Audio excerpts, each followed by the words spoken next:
Welcome! In this episode, the Let's Fix It Right team is on site at our good friend John and Karen's house, helping John perform some repairs to the stone perimeter around their pool. Prior to starting, I'd like to show you a short video tour of Karen's beautiful poolside flowers and plants.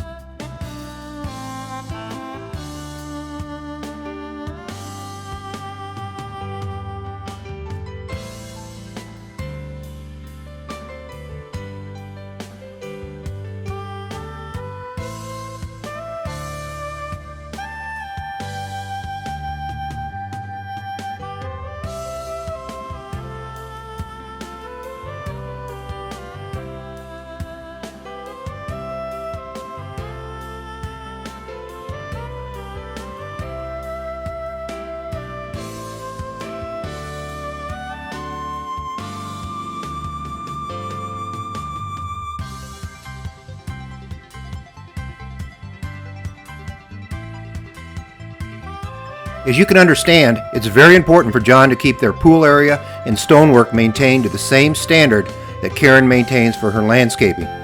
During this effort, we'll cover the stonework damage to John and Karen's pool, explain why this damage occurs, and what it costs to repair. We'll then identify the tools and material required to perform this type of work, and we'll take you step by step through John's repair process to include gluing the broken stone in place, filling and sculpting the large gaps with Quikrete, filling and coloring the small stone cracks, and expose Quikrete with colored stone filler, and lastly, we will inspect the results. John, prior to getting into your actual repairs, can you please show us some of the typical damage to your stonework? Okay, now we're going to get a closer look at the damage here.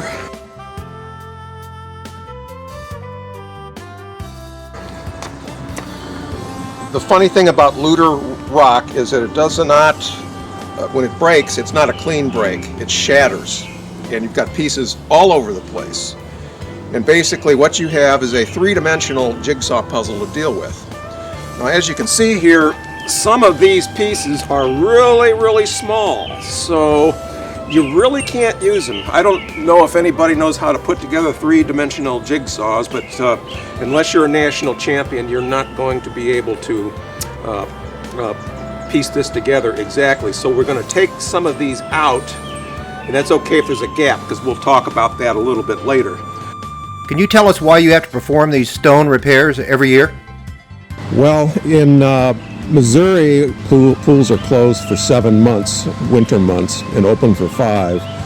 And we have a freeze-thaw cycle for that 7 months, obviously, where sometimes it rains and then it freezes up in the cracks, and the cracks expand and bust up the stone.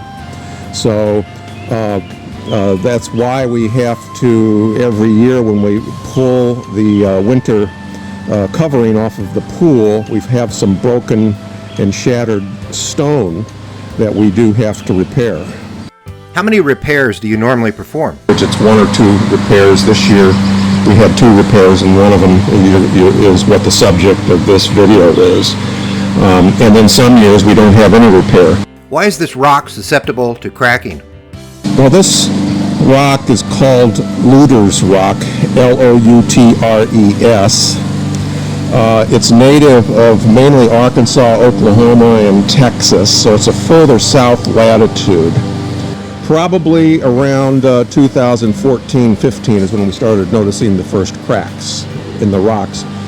And I got quotes from coping contractors who do repairs to pools, and the smallest ones, just to come out, they're going to charge you, $100, and then so it'll be about $300 or $400 per repair. And I looked at this situation, and I'm not a very handy man around the house, but I looked at this and did a little bit of research on the internet and found out I could do this a lot cheaper. John, what tools and material do you need for this job? Okay, here we have our bill of materials. That is basically your core adhesive, and that's what secures the stone. So that's the main base of it. You need obviously a caulking gun to go with that. Once that kind of dries, we're going to mix in some Quikrete to fill in those very big gaps, especially the ones on the surfaces So what we're going to do is make some Quikrete, fill in that part, and sculpt our own stone. And then over here we've got our mixing tray along with a spatula. And then further to the right is the brown crack filler. Now, the reason we use that is that the Quikrete dries a lot lighter than the color of the stone. So the brown crack filler is almost like a stain, yet it's basically a combination of concrete and an adhesive, and you can use it as a surface material to change the color, or you can actually use it as a filler to fill in some of the smaller cracks in there. And then finally, on the far right is our acetone thinner. If you get some of this stuff on your rock, on the visible surfaces, what you can do is use that acetone, and that will dissolve it, and then obviously you need rags to apply the acetone. We're not going to need it for this job, but in front of the Quikrete we have some C-clamps and some wood to distribute the pressure. The C-clamps are to hold the rock in place, or the rock piece in place, while the construction adhesive dries. Last question, where did you purchase your tools and material? All this came from none other than Home Depot.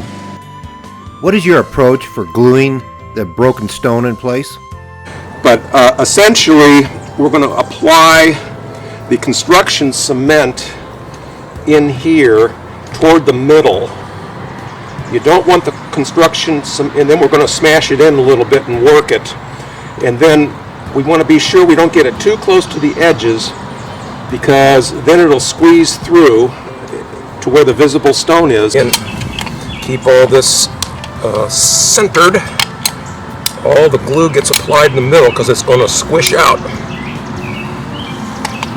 and get all over everything. And I'm going to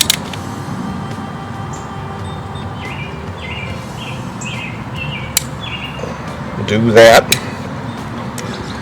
Now we'll also do some on a piece of stone itself.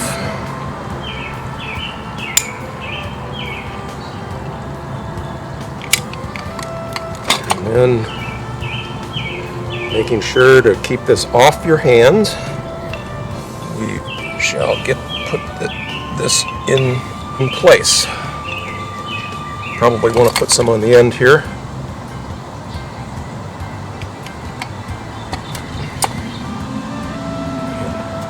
In place we go. Now, you can see there's a crack here, kind of ugly looking thing, but we're going to take care of that with the Quikrete as well as the light crack filler, and then it'll blend in with the stone. And we need to do, we'll do the end cap right here, again in the middle only.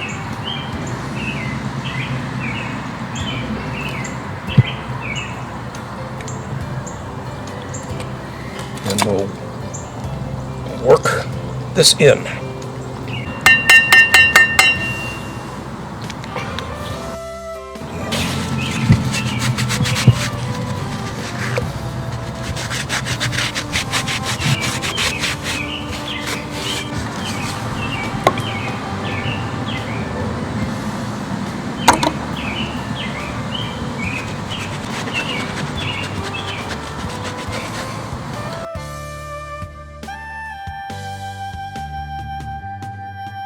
Could you please show us your techniques for filling the large voids and cracks with Quikrete filler? Okay, well, the Quikrete again is for filling the gaping gaps. Quikrete is designed to filler in a sculpting agent rather than an adhesive agent. It's more of a filler. You have to be careful working with Quikrete.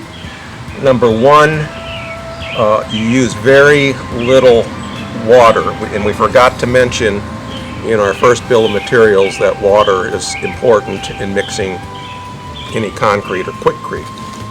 So the ratio that they recommend is by volume, 5 parts or Quikrete powder to 1 part water. They warn you on the label to use rubber gloves. I can't overemphasize that.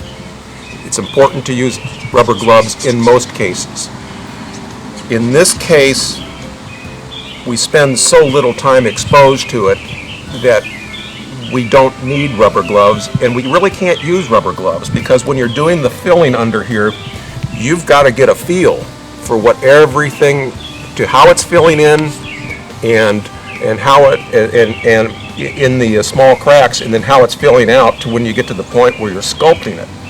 So if you have a glove on, you can't really get a very good feel to what the cement or what the Quikrete is doing. Now the important thing is, if you're using your bare hands, you don't spend much time forming it, maybe no more than 3 to 5 minutes. So the first thing we're going to do is get the powder out of here, and I'm just going to use my hands. And then when you're doing the mixing, so I want to be sure I get all this off my hands. So I'm just going to pour a little bit in here. You want to stay about 5 to 1. That's probably not enough, and I may need to add just a little more dust, a little more cement in here.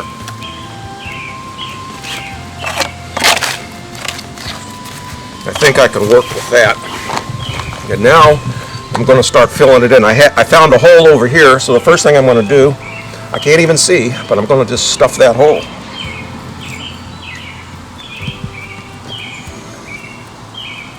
Okay, that hole's stuffed. There's no other hole in here. So now what I'm going to do, I'm not going to try to immediately sculpt it. I'm just going to layer it in kind of at a 45-degree angle to the opening here. And most of it will stay. Some of it you'll see falling into the pool. That's okay. Got 22,000 gallons in here. That doesn't really hurt anything. But now I can feel the cement filling all these gaps and I can feel it filling the gaps that I couldn't feel if I had the gloves on. And so now I'm packing it in layers at about 45 degrees and just kind of working it out. As you can see, now we're in the sculpting phase, and we're kind of matching the contours of what the original stone was like. We're just about done. Have a little more to do. Boy, I think I got that mixture just about right to fix this hole. That's what happens when you've been doing this for 10 years. Okay, I think we have a pretty good contour on this one. And you'll notice it's staying in place because it's drying almost as fast as I'm applying it. That does it. Now I want to get this all off my hands. What is your approach for filling and coloring the small stone cracks and exposed Quikrete with the colored stone filler? And our next step is going to be exposed aggregate concrete brown filler. It fills small cracks, and it also, you can put it over a Quikrete job, and it'll adhere to that and changes the color. It's basically a stain that dries the same color as my pool. Now your rock might be a different color, so you might have to use a lighter or a darker shade of this stuff. Now you'll notice a crack here that kind of needs filling and looks a little bit ugly. We're going to fill that crack, and then we're going to cover the surface of this setting quick. So here's the biggest hole.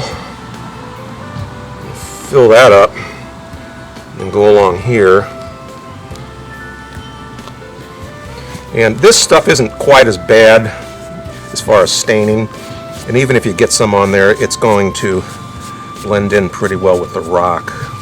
But I like to keep things fairly clean, but let it seep into the crack. And John finished up by inspecting the results.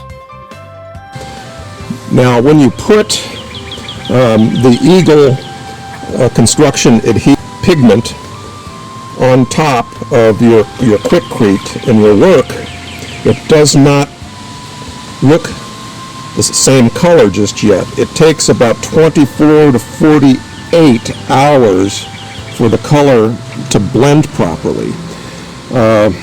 You can kind of see the natural color patterns on this stone, okay?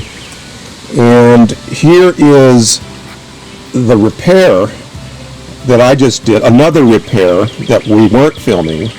This is the second one I had to do this year since we opened the pool. And you can see it fairly well dries in a color that matches the natural color pattern in this natural Luder's stone. So we can't show you on our actual repair that we're featuring what the actual color is going to be. And so when you saw us apply everything, it seemed like nothing matched. But it takes a little bit of time for the tint to set and match the color. And these are the final results of the crack repair that we featured in the video. Okay, it's a couple of days later and all the applications have dried, and as you can see, the coloration has pretty well matched up with the color patterns that can be found on the rest of the coping work of the pool.